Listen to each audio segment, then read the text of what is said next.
Multiple if L if സ്റ്റേറ്റ്മെന്റുകളെ പറ്റി നമ്മൾ കഴിഞ്ഞ സെക്ഷനിൽ പറഞ്ഞിട്ടുണ്ടായിരുന്നു. സോ അത് ബേസ് ചെയ്തിട്ടുള്ള ഒരു കോഡിംഗ് എക്സൈസ് ആണ് നമ്മൾ ഇതിനകത്ത് വരുന്നത്. സോ ഇവിടെ നമ്മൾ യൂസറിന്റെ ഒരു ഹൈറ്റ് എത്രയും ചോദിച്ചു, അവർ ഹൈറ്റ് 3 മേളിലാണെങ്കിൽ റൈഡ് ചെയ്യാൻ ഓക്കെ ആണെന്ന് പറഞ്ഞു. ദെൻ ടിക്കറ്റ് പ്രൈസ് എത്രയും ചോദിച്ചു, ഏജ് എത്രയും ചോദിച്ചു. സോ ഏജിനനുസരിച്ച് ഒരു ടിക്കറ്റ് പ്രൈസ് പറഞ്ഞു. അപ്പോൾ നമ്മളിവിടെ ചെക്ക് ചെയ്യാൻ പോകുന്ന ഈ ഒരു പ്രോബ്ലമാറ്റിക്കിൽ നമുക്ക് വേണ്ടത് മൾട്ടിപ്പിൾ ആയിട്ടുള്ള, നമുക്ക് ചില കണ്ടീഷനിൽ നമ്മൾ എൽ ഈഫും യൂസ് ചെയ്യുന്നു, സെയിം ഇൻഡന്റേഷൻ തന്നെ ഈഫും യൂസ് ചെയ്യുന്നു, മൾട്ടിപ്പിൾ ആയിട്ടുള്ള ഈഫും യൂസ് ചെയ്യുന്നു. അതായത് ഇവിടെ ഒരു ഈഫ് യൂസ് ചെയ്തു, ഇവിടെ എൽ ഈഫ് യൂസ് ചെയ്യുന്നു, ഇവിടെ എൽ ഈഫ് യൂസ് ചെയ്യുന്നു. ദെൻ ഇതിന് താഴെയായിട്ട് വീണ്ടും നമുക്കൊരു ഈഫ് യൂസ് ചെയ്യണം. അപ്പോൾ അതായത് ഇതിന് താഴെ വീണ്ടും ഒരു ഈഫ്, സെയിം ഇൻഡന്റേഷൻ തന്നെ ഈഫ് യൂസ് ചെയ്തിട്ട് ഇതിൻ്റെ ഉള്ളിൽ നമുക്ക് അടുത്തൊരു കണ്ടീഷൻ ചെക്ക് ചെയ്യണം. സോ അങ്ങനത്തെ കേസിന് അങ്ങനത്തെ ഒരു പ്രോഗ്രാം വെച്ചിട്ട് നമുക്ക് ചെയ്ത് നോക്കാം. അതായത് ഇവിടെ ഒരു ഈഫ് ചെക്ക് ചെയ്തു, ഇവിടെ ഒരു ഈഫ് ചെയ്തു. അപ്പോൾ സെയിം ഇൻഡന്റേഷൻ തന്നെയാണ്, ഇവിടെ സെയിം ഗ്യാപ്പ് തന്നെയാണ്, ആ സെയിം ഇതിനകത്ത് തന്നെയാണ് വർക്ക് ചെയ്യുന്നത്. അപ്പോൾ ഇവിടെ മൾട്ടിപ്പിൾ ആയിട്ടുള്ള ഈഫും വർക്ക് ചെയ്യുന്നു, എൽ ഈഫും വർക്ക് ചെയ്യുന്നു. സോ അങ്ങനത്തെ റിലേറ്റഡ് ആയിട്ടുള്ള ഒരു പ്രോഗ്രാം നമുക്ക് ചെക്ക് ചെയ്യാം. സോ നമുക്ക് ഇവിടെ ചെക്ക് ചെയ്യേണ്ടത് എന്താണെന്ന് വെച്ചിട്ടുണ്ടെങ്കിൽ, ഇപ്പോൾ യൂസറിന്റെ ഹൈറ്റ് എത്രയും ചോദിച്ചു, അതിനനുസരിച്ച് ഏജ് എത്രയും ചോദിച്ചു, അതിനനുസരിച്ച് ടിക്കറ്റ് പ്രൈസ് പറഞ്ഞു. ദെൻ ഇത് കഴിഞ്ഞിട്ട് ഏജ് എത്രയും ചോദിച്ചതിന് ശേഷം യൂസറിനോട് ചോദിക്കുന്നു നിങ്ങൾക്ക് ഫോട്ടോ എടുക്കണോ വേണ്ടോ എന്ന് ചോദിക്കുന്നു. സോ ഫോട്ടോ എടുക്കണമെങ്കിൽ എക്സ്ട്രാ ഒരു 50 രൂപയും വരുന്നു. അപ്പോൾ ഏജ് എത്രയാണെങ്കിലും അതിൻ്റെ ഒപ്പം ഒരു ടിക്കറ്റ് പ്രൈസ് ഉണ്ട്, ആ ടിക്കറ്റ് പ്രൈസിൻ്റെ ഒപ്പം ഒരു 50 രൂപയും കൂടി ആഡ് ചെയ്തിട്ടുള്ള ബില്ലായിരിക്കും, ടോട്ടൽ ബില്ല് അവർക്ക് ഡിസ്പ്ലേ ചെയ്യണം. ഓക്കെ, ഇപ്പോൾ 12 വയസ്സിന് താഴെയാണെങ്കിൽ 200 രൂപ വരും. ദെൻ ഫോട്ടോ എടുക്കണോ വേണ്ടോ എന്ന് ചോദിക്കും. യെസ് കൊടുക്കുവാണെങ്കിൽ 250 വരും, നോ ആണെങ്കിൽ 200 തന്നെ വരും. ഇവിടെ 18 ആണെങ്കിൽ 400 വരും, ഫോട്ടോ എടുക്കണമെങ്കിൽ 450 വരും, ഫോട്ടോ എടുക്കണമെങ്കിൽ 400 തന്നെ ടോട്ടൽ ബില്ല് വരും. അപ്പോൾ ആ രീതിയിൽ നമുക്ക് ചെക്ക് ചെയ്യണം. അത് നമുക്ക് പല രീതിയിൽ ചെയ്യാം. ഒന്നെങ്കിൽ ഈ ഈഫ് ലൂപ്പിൻ്റെ ഉള്ളിൽ ചെക്ക് ചെയ്യാം, ഈ എൽ ഈഫിൻ്റെ ഉള്ളിൽ ഇപ്പോൾ എൽ ഈഫ് കൊടുത്തിട്ടുണ്ടെങ്കിൽ അങ്ങനെ വേണമെങ്കിൽ അങ്ങനെ നമുക്ക് കൊടുത്തിട്ട് ചെയ്യാം. പക്ഷേ ആ കണ്ടീഷൻ അല്ലാതെ ഇവിടെ മൾട്ടിപ്പിൾ ഈഫ് സ്റ്റേറ്റ്മെൻറ്റ് വെച്ചിട്ട് എങ്ങനെ ചെയ്തെടുക്കാൻ നോക്കാം. സോ ഇപ്പോൾ ഒരു പ്രോഗ്രാം നമുക്ക് മൾട്ടിപ്പിൾ ആയിട്ടുള്ള രീതിയിൽ നമുക്ക് ചെയ്തെടുത്താൽ അതിൻ്റെ ഔട്ട്പുട്ട് ക്രിയേറ്റ് ചെയ്യാം. അത് നിങ്ങളുടെ സ്കില്ലും ഡിപ്പെൻഡ് ചെയ്തിട്ട് ഓരോ രീതിയിൽ വരും. സോ ഇവിടെ നമുക്ക് വേണ്ടത് മൾട്ടിപ്പിൾ ഈഫ് സ്റ്റേറ്റ്മെൻറ്റും എൽ ഈഫും യൂസ് ചെയ്തിട്ട് ഒരു ഔട്ട്പുട്ട് ക്രിയേറ്റ് ചെയ്യാം. സോ നമുക്കിവിടെ ഫൈനൽ ആയിട്ടുള്ള ഒരു ബില്ല് ജനറേറ്റ് ചെയ്യണം സോ വേണ്ടത്. സോ നമുക്ക് ആ ഒരു കംപ്ലീറ്റ് ആയിട്ടുള്ള സെക്ഷനിലേക്ക് പോവാം. ഓക്കെ, അപ്പോൾ നമ്മൾ കഴിഞ്ഞ സെക്ഷനിൽ ഓൾറെഡി ഇത്രയും കാര്യങ്ങൾ ചെയ്ത് വെച്ചിട്ടുണ്ടായിരുന്നു. ചെയ്തിട്ടില്ലാത്തവരുണ്ടെങ്കിൽ ഒന്നും കൂടി ഈ ഒരു പ്രോഗ്രാം എഴുതി വയ്ക്കുക. ഇവിടെ ഹൈറ്റ് എത്രയും ചോദിച്ചു, അതിൻ്റെ ഹൈറ്റിൻ്റെ വാല്യൂ പറഞ്ഞു കൊടുത്തു. ദെൻ ഹൈറ്റിൻ്റെ വാല്യൂ ഗ്രേറ്റർ ദാൻ 3 ആണെങ്കിൽ, greater than or equal to 3 ആണെങ്കിൽ യു ക്യാൻ റൈഡ് പറഞ്ഞു. ദെൻ ഏജ് എത്രയും ചോദിച്ചു, അത് കഴിയുമ്പോൾ ഏജ് എത്രയും ചോദിച്ചു. ഏജ് 12 വയസ്സിന് താഴെയാണെങ്കിൽ ഇങ്ങനെ ഒരു ബില്ല് നമ്മൾ ഡിസ്പ്ലേ ചെയ്തു. ഓക്കെ, അപ്പോൾ നമുക്കിനി അടുത്ത് ചോദിക്കേണ്ടത്, നമുക്ക് അടുത്തത് ഇതിൻ്റെ താഴെ തന്നെ ഏജ് എത്രയും ചോദിച്ചതിന് താഴെ തന്നെ നമുക്ക് എന്ത് വേണം, ഫോട്ടോ എടുക്കണോ വേണ്ടോ എന്ന് ചോദിക്കണം. സോ ഒരു വേരിയബിൾ കൊടുക്കാം. ആ ഒരു വേരിയബിളിനകത്തേക്ക് നമുക്ക് യൂസറിനോട് ആസ്ക് ചെയ്യാം വേണോ ഫോട്ടോ എടുക്കണോ വേണ്ടോ എന്നുള്ളത്. സോ നമുക്കൊരു വേരിയബിൾ നെയിം എന്ത് കൊടുക്കാം, ഫോട്ടോ എന്ന് നെയിം കൊടുത്തു. ദെൻ ഇൻപുട്ട് ഫംഗ്ഷൻ യൂസ് ചെയ്തിട്ട് യൂസറിനോട് ചോദിക്കുകയാണ്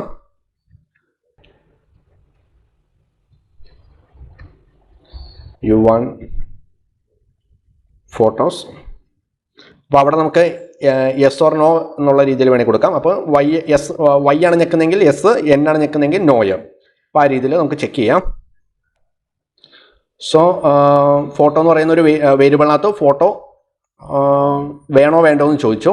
ദെൻ നമുക്കിനി ചെക്ക് ചെയ്യാം വൈ ആണോ എൻ ആണോ ഞെക്കിയെന്ന് ചെക്ക് ചെയ്യണം. സോ ഇവിടെ നമുക്ക് ഒരു ഈഫ് ലൂപ്പിനകത്ത് നമുക്ക് ചെക്ക് ചെയ്യാം. സോ ഇവിടെ മൾട്ടിപ്പിൾ ആയിട്ടുള്ള ഈഫ് വരുവാണ്. സോ നമ്മൾ ഇവിടെ ഒരു ഈഫ് കൊടുത്തു, ഇവിടെ ഒരു ഈഫ് കൊടുത്തു. അപ്പോൾ നമുക്ക് ഈഫ് ലൂപ്പിനകത്ത് വൈ ആണോ ഞെക്കിയെന്ന് ചോദിക്കണം. സോ വൈ ഞെക്കിയിട്ടുണ്ടെങ്കിൽ അതിനർത്ഥം യെസ് കൊടുത്തു എന്നുള്ളതാണ്, വൈ ഞെക്കിയിട്ടില്ലെങ്കിൽ അതിനർത്ഥം നോയാന്നുള്ളതാണ്. ഓക്കെ, അപ്പോൾ ആ രീതിയിലാണ് കൊടുക്കേണ്ടത്. സോ നമുക്ക് ഈഫ് ലൂപ്പിനകത്ത് ഇവിടെ നമുക്ക് ചിലപ്പോൾ യൂസർ ക്യാപിറ്റൽ വൈ കൊടുക്കാനും സ്മോൾ ലെറ്റർ വൈ കൊടുക്കാനും ചാൻസ് ഉണ്ട്. അപ്പോൾ ക്യാപിറ്റൽ വൈ ആണോ സ്മോൾ വൈ ആണോ കൊടുത്തതെന്ന് നമ്മൾ ചെക്ക് ചെയ്യണം. സോ അതിന് വേണ്ടിയിട്ട് നമുക്ക് ഈ വേരിയബിൾ വെച്ചിട്ട് നമുക്കൊരു ഓപ്പറേറ്റേഴ്സ്, കമ്പാരിസൺ ഓപ്പറേറ്റർ അല്ലെങ്കിൽ ഓർ ഓപ്പറേറ്റർ നമുക്ക് യൂസ് ചെയ്തിട്ട് നമുക്കത് ചെക്ക് ചെയ്യാം. സോ ഫോട്ടോ എന്ന് പറയുന്ന വേരിയബിൾ സീക്വൽ ടു ഇപ്പോൾ ഇൻറ്റീജറാണ് നമ്മളിവിടെ ചെയ്യുന്നത്, ഇൻറ്റീജറായിട്ടാണ് റിസീവ് ചെയ്തെടുക്കുന്നത്. സോ നമ്മളിവിടെ സ്മോൾ വൈ സിംഗിൾ കോഡിനകത്ത് കൊടുത്തു, അതുപോലെ തന്നെ ഓർ കൊടുത്തു. ദെൻ വീണ്ടും ആ ഒരു വേരിയബിളിനെ കോൾ ചെയ്യുന്നു, സീക്വൽ ടു ക്യാപിറ്റൽ വൈ ആണോ എന്ന് ചെക്ക് ചെയ്യണം. അപ്പോൾ ഇവിടെ ക്യാപിറ്റൽ വൈ കൊടുക്കാം. ഓക്കെ, ദെൻ സെമി കോളൻ ഇട്ട് കൊടുക്കാം. എന്നിട്ട് അടുത്ത് വീണ്ടും ചെക്ക് ചെയ്യാം. സോ വൈ അല്ലെങ്കിൽ ക്യാപിറ്റൽ അല്ലെങ്കിൽ സ്മോൾ വൈ ആണ് ഞെക്കുന്നതെങ്കിൽ എന്ത് വേണം, അതിൻ്റെ ഉള്ളിൽ ഒരു ഡു ഫംഗ്ഷൻ വർക്ക് ചെയ്യുവാണ്. സോ ഇവിടെ നമുക്ക് വേണ്ടത്, നമുക്കിവിടെ ഒരു ബില്ല് ക്രിയേറ്റ് ചെയ്യണം. സോ അപ്പോൾ നമുക്കിവിടെ ബില്ല് എന്ന് പറയുന്ന ഒരു വേരിയബിൾ ഏറ്റവും മേളിലായിട്ട് ക്രിയേറ്റ് ചെയ്ത് കൊടുക്കാം. അതിന് ഞാനിവിടെ 0 എന്ന് വാല്യൂ കൊടുത്തു. ഓക്കെ, ദെൻ ഇവിടെ ഏജിൻ്റെ വാല്യൂ 12 ആണെങ്കിൽ, 12ന് താഴെയാണെങ്കിൽ എന്ത് ചെയ്യണം, ബില്ലിൻ്റെ വാല്യൂ നമുക്കവിടെ മാറ്റി കൊടുക്കാം. ബില്ലിൻ്റെ വാല്യൂ സീക്വൽ ടു 200 വന്നു. ഓക്കെ, ഇവിടെയാണെങ്കിൽ 400 വരും. അപ്പോൾ ഞാനിവിടെ ബില്ലിൻ്റെ വാല്യൂ സീക്വൽ ടു 400 കൊടുത്തു. അതായത് 18 വയസ്സിന് മേളിൽ താഴെയാണെങ്കിൽ 400 വരും, 18 വയസ്സിന് മേളിലാണെങ്കിൽ ബില്ലിൻ്റെ വാല്യൂ വരുന്നത് 500 ആണ് വരുന്നത്. സോ ഈക്വൽ ടു 500 കൊടുത്തു. ഓക്കെ, അപ്പോൾ ആ രീതിയിൽ നമ്മളൊരു വേരിയബിൾ ക്രിയേറ്റ് ചെയ്തു. നമുക്കിനി ഈ ലൂപ്പിൻ്റെ ഉള്ളിൽ നമുക്ക് ആ ബില്ലിൻ്റെ വാല്യൂ ഇൻക്രീസ് ചെയ്യണം. സോ വൈ ഞെക്കുന്ന സമയത്ത് അവിടെ ഫോട്ടോയ്ക്ക് ഒരു 50 രൂപയും കൂടി എക്സ്ട്രാ വരുന്നുണ്ട്. സോ അതുകൊണ്ട് തന്നെ ബില്ലിൻ്റെ വാല്യൂ ബില്ല് ഈക്വൽ ടു, അപ്പോൾ ഇവിടെ ഒന്നെങ്കിൽ ഇവിടെ ഇപ്പോൾ യൂസറിൻ്റെ ഏജ് അടിച്ചു കൊടുക്കുന്ന 12 വയസ്സിന് താഴെയാണെങ്കിൽ ബില്ലിൻ്റെ വേരിയബിൾ 200 മാറിയിട്ടുണ്ടാവും. സോ വീണ്ടും ഈ യൂസറിനോട് ചോദിക്കും, അതിനുശേഷം യൂസറിനോട് ചോദിക്കും ഫോട്ടോ വേണോ വേണ്ടോന്ന്. സോ യെസ് കൊടുക്കുകയാണെങ്കിൽ ഇവിടെ ബില്ലിൻ്റെ value equal to bill plus എന്താണ് 15, 50 രൂപയും കൂടി അതിനകത്ത് ആഡ് ചെയ്തിട്ട് വരും. അപ്പോൾ ആ രീതിയിൽ പ്രിൻറ്റ് ചെയ്ത് വരും. എൽസ് ആണെങ്കിലോ ഇവിടെ ഫോട്ടോ നോയാണ് കൊടുക്കുന്നതെങ്കിലോ ഫോട്ടോ ആവശ്യമില്ല എന്ന് പറയുവാണെങ്കിൽ നമുക്ക് ഇവിടെ എൽസ് കൊടുക്കാം. സോ എൽസിനകത്ത് എന്തെഴുതി വരും? ബില്ല് തന്നെയായിരിക്കും അതിനകത്ത് വരുന്നത്, ഔട്ട്പുട്ട് വരുന്നത്. ഓക്കെ, അപ്പോൾ നമുക്കിവിടെ പ്രിൻറ്റ് ഫംഗ്ഷനകത്ത് നമുക്ക് കൊടുക്കാം. അത് നമുക്ക് പുറത്ത് കൊടുക്കാം. ഈ ലൂപ്പിൻ്റെ ഒന്നെങ്കിൽ പുറത്ത്, ഇവിടെ എൽസ് കൊടുത്തില്ലെങ്കിലും കുഴപ്പമില്ല, കാരണം ആ വാല്യൂ എന്താണോ ആ വാല്യൂ തന്നെയായിരിക്കും അവിടെ പ്രിൻ്റ് ആയിട്ട് വരുന്നത്. സോ നമുക്കിവിടെ പുറത്ത് നമുക്ക് പ്രിൻറ്റ് ചെയ്യാൻ, ഇതിൻ്റെ അകത്താണ് കൊടുക്കുന്നതെങ്കിൽ നമ്മൾ എൽസ് കൊടുത്തിട്ട് ചെക്ക് ചെയ്യണം, അതായത് പ്രിൻറ്റ് ചെയ്യാൻ വേണ്ടിയിട്ടുള്ളത്. സോ നമ്മളിവിടെ പ്രിൻറ്റ് ഫംഗ്ഷനകത്ത്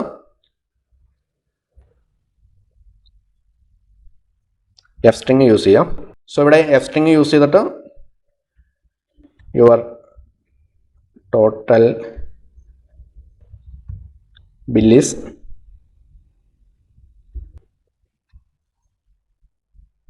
ബില്ലെന്ന് കൊടുത്തു. അപ്പോൾ സോ നമുക്കിത് ചെക്ക് ചെയ്യാം. ഇവിടെ ഒരു ഈ ലൂപ്പിനകത്ത് ചെക്ക് ചെയ്യും, ഇവിടെ എൽലീഫിനകത്ത് വീണ്ടും ചെക്ക് ചെയ്യും. അത് വീണ്ടും ചെക്ക് ചെയ്യുമല്ല, അത് കണ്ടീഷൻ ആണെങ്കിൽ ഈ കണ്ടീഷൻ എൽലീഫ് സ്റ്റേറ്റ്മെൻറ്റിലാണ് ഏതെങ്കിലും ഒരെണ്ണമാണ് വർക്ക് ചെയ്യുന്നത്. ദെൻ ഇത് കഴിയുമ്പോൾ അടുത്ത സ്റ്റെപ്പിനകത്തേക്ക് പോകും. സോ ഇതാണ് വർക്ക് ചെയ്യുന്നതെങ്കിൽ ബാക്കി കണ്ടീഷൻ ചെക്ക് ചെയ്യാതെ ഈ ഒരു സ്റ്റേജിലേക്ക് വരും. സോ ഇവിടെ വന്നു കഴിയുമ്പോൾ ഫോട്ടോ വേണോ വേണ്ടോ എന്ന് ചോദിക്കും. സോ ഇവിടെ ഫോട്ടോ വേണമെങ്കിൽ എസ് ആണ് കൊടുക്കുന്നതെങ്കിൽ ബില്ലിൻ്റെ വാല്യൂ 50 രൂപ എക്സ്ട്രാ ആഡ് ചെയ്യും. എന്നിട്ട് ടോട്ടൽ അതിനുശേഷം അടുത്ത ഫംഗ്ഷൻ എന്ന് പറയുന്നത് പ്രിൻറ്റിംഗ് ഫംഗ്ഷനാണ് കൊടുത്തിരിക്കുന്നത്. സോ പ്രിൻറ്റിംഗ് ഫംഗ്ഷൻ്റെ ഉള്ളിൽ ടോട്ടൽ ബില്ലിൻ്റെ വാല്യൂ എത്രയാണെന്നുള്ളത് പറഞ്ഞു കൊടുക്കും. സോ നമുക്ക് ജസ്റ്റ് ഒന്ന് റൺ ചെയ്ത് നോക്കാം. സോ ഹൈറ്റ് എത്രയാണെന്ന് ചോദിക്കുന്നു. ഹൈറ്റ് ഞാനിവിടെ ഒരു 7 കൊടുത്തു. റൈഡ് ചെയ്യാൻ എലിജിബിൾ ആണെന്ന് പറഞ്ഞിട്ടുണ്ട്. സോ നമ്മുടെ ഏജ് എത്രയാണെന്ന് ചോദിക്കുന്നു. ഞാനിവിടെ 5 അടിച്ചു കൊടുക്കുവാണ്. സോ 5 അടിച്ചു കൊടുക്കുമ്പോൾ ഫോട്ടോ വേണോ വേണ്ടോ എന്ന് ചോദിക്കുന്നു. U want photo. സോ ഞാനിവിടെ സ്മോൾ ലെറ്റർ വൈ അടിച്ചു കൊടുക്കുവാണ്. സ്മോൾ ലെറ്റർ വൈ അടിച്ചെടുത്ത് കഴിയുമ്പോൾ യുവർ ടോട്ടൽ ബില്ല് 250 രൂപ എന്നുള്ള രീതിയിൽ വന്നു. അപ്പോൾ അതിൻ്റെ വാല്യൂ 200-നൊപ്പം ഒരു 50 രൂപയും കൂടി ആഡ് ചെയ്തിട്ടുള്ള വാല്യൂ ആണ് വന്നിരിക്കുന്നത്. സോ ഒന്നും കൂടി റൺ ചെയ്യാം. യുവർ ഹൈറ്റ് എത്രയാണെന്ന് ചോദിക്കുന്നു. ഞാനൊരു 27 കൊടുക്കുകയാണ്. സോ ഓക്കെ, ഹൈറ്റ് മാറിപ്പോയി. സോ ഞാനിവിടെ ഏജ് 27 കൊടുക്കുകയാണ്. Your ticket price is 500. You want photo എന്ന് ചോദിക്കുന്നു. ഞാനിവിടെ എസ് അടിച്ചു കൊടുക്കുന്നു. സോ എസ് അടിച്ചു കൊടുത്ത് കഴിയുമ്പോൾ യുവർ ടോട്ടൽ ബില്ല് 500. സോ ഞാനിവിടെ എന്നാ വെച്ചിട്ടുണ്ടെങ്കിൽ സ്പേസ് ഇട്ട് കൊടുത്തു. സോ സ്പേസ് ഇട്ട് കൊടുത്തുകൊണ്ടാണ് ആ ഒരു ഇഷ്യൂ വന്നത്. സോ ഒന്നെങ്കിൽ ഇവിടെ സ്പേസ് ഇട്ട് കൊടുക്കാം, എന്നിട്ട് ഒന്നും കൂടെ റൺ ചെയ്യാം. സോ സ്പേസ് ഇടാതെ വൈ അടിച്ചു കൊടുത്താൽ മതി. സോ അവിടെ 2 ക്യാരക്ടർ വന്നുകൊണ്ട് തന്നെ അത് എൽസ് ആയതുകൊണ്ടാണ് അത് വർക്ക് ചെയ്യാത്തത്. സോ ഞാനിവിടെ 6 ഹൈറ്റ് 6 കൊടുത്തു, ഏജ് 27 കൊടുത്തു. ഫോട്ടോ വേണമെന്ന് വെച്ചു. ഞാനിവിടെ വൈ ഒന്നെങ്കിൽ നമുക്ക് ക്യാപിറ്റൽ വൈ കൊടുക്കാം. ക്യാപിറ്റൽ വൈ കൊടുത്തു. സോ ഇവിടെ ടോട്ടൽ ബില്ല് 550. അപ്പോൾ ഏജിനനുസരിച്ച് ടിക്കറ്റ് പ്രൈസിൽ മാറ്റം വരുന്നുണ്ട്. പക്ഷേ ഫോട്ടോ വേണമെങ്കിൽ അതിൻ്റെ ഒപ്പം എല്ലാവർക്കും ഈക്വൽ, ഏത് ഏജ് ഗ്രൂപ്പ് ആണെങ്കിലും അതിൻ്റെ ഒപ്പം ഒരു 50 രൂപയും കൂടി ആഡ് ചെയ്തിട്ടുള്ള രീതിയിലാണ് റിസൾട്ട് വരുന്നത്. സോ ഈ രീതിയിലാണ് ഔട്ട്പുട്ട് കിട്ടുന്നത്. സോ ഇവിടെ നമുക്ക് വേണമെങ്കിൽ ഇതിന് എൽസ് കഴിയാതെ, എൽസിൻ്റെ ഉള്ളിലല്ല, അല്ലാതെ അതിന് പുറത്ത് പ്രിൻറ്റ് ഫംഗ്ഷൻ്റെ ഉള്ളിൽ നമുക്ക് വേണമെങ്കിൽ ബൈ എന്നൊരു മെസ്സേജ് കൊടുക്കാം. സോ എല്ലാം കഴിഞ്ഞ് ലാസ്റ്റ് എല്ലാം റണ്ണിങ് കഴിഞ്ഞ് കഴിയുമ്പോൾ ലാസ്റ്റ് ബൈ എന്നുള്ളൊരു മെസ്സേജ് കാണിക്കും. സോ ഇവിടെ ഹൈറ്റ് എത്രയാണെന്ന് ചോദിക്കുന്നു. ഞാൻ 6 കൊടുത്തു. U can ride, enter your age ഞാനൊരു 16 കൊടുത്തു. സോ ടിക്കറ്റ് പ്രൈസ് 400 ആണ്. യു വാണ്ട് ഫോട്ടോ കൊടുത്തു. ഞാനിവിടെ എസ് കൊടുത്തു. സോ 450 ടിക്കറ്റ് പ്രൈസ് വന്നിരിക്കുന്നത്. സോ ഏറ്റവും ലാസ്റ്റ് ബൈ എന്നൊരു മെസ്സേജ് വന്നിട്ടുണ്ട്. സോ ആ രീതിയിലാണ് ഇതിനകത്ത് ഔട്ട്പുട്ട് വന്നിരിക്കുന്നത്. സോ നിങ്ങൾ ജസ്റ്റ് ഒന്ന് റൺ ചെയ്ത് നോക്കുക. ലോജിക്ക് മനസ്സിലായിട്ടുണ്ടെന്ന് കരുതുന്നു. യൂസറിനോട് ഹൈറ്റ് എത്രയാണെന്ന് ചോദിക്കുന്നു. ദെൻ ഹൈറ്റ് ഗ്രേറ്റർ ദാൻ 3 ആണെങ്കിൽ യൂസറിനോട് ഏജ് എത്രയാണെന്ന് ചോദിക്കുന്നു. സോ ഏജ് 12 താഴെയാണെങ്കിൽ 200 രൂപയാണ് പ്രൈസ് വരുന്നത്. 18 താഴെയാണെങ്കിൽ 400 പ്രൈസ് വരും. 18 മേളിലാണെങ്കിൽ 500 രൂപ പ്രൈസ് വരും. ദെൻ അതിനുശേഷം ഫോട്ടോ വേണോ വേണ്ടോ എന്ന് ചോദിക്കുന്നു. ഫോട്ടോ വേണമെന്ന് പറയുവാണെങ്കിൽ അതിൻ്റെ ഒപ്പം നമ്മുടെ ഇപ്പോൾ ഉള്ള കണ്ടീഷൻ ഏജ് എത്രയാണോ ആ ഏജിനനുസരിച്ചുള്ള ഒരു ബില്ലുണ്ടാവും. ആ ബില്ലിൻ്റെ ഒപ്പം ഒരു 50 രൂപയും കൂടി ആഡ് ചെയ്തിട്ടുണ്ടാവും. സോ ആ രീതിയിലാണ് നമ്മൾ ഈ ഒരു സ്ക്രിപ്റ്റ് ഡെവലപ്പ് ചെയ്തെടുത്തിരിക്കുന്നത്. സോ നമുക്ക് അടുത്ത സെക്ഷനിൽ അടുത്തൊരു ടോപ്പിക്കായിട്ട് കാണാം. Bye bye.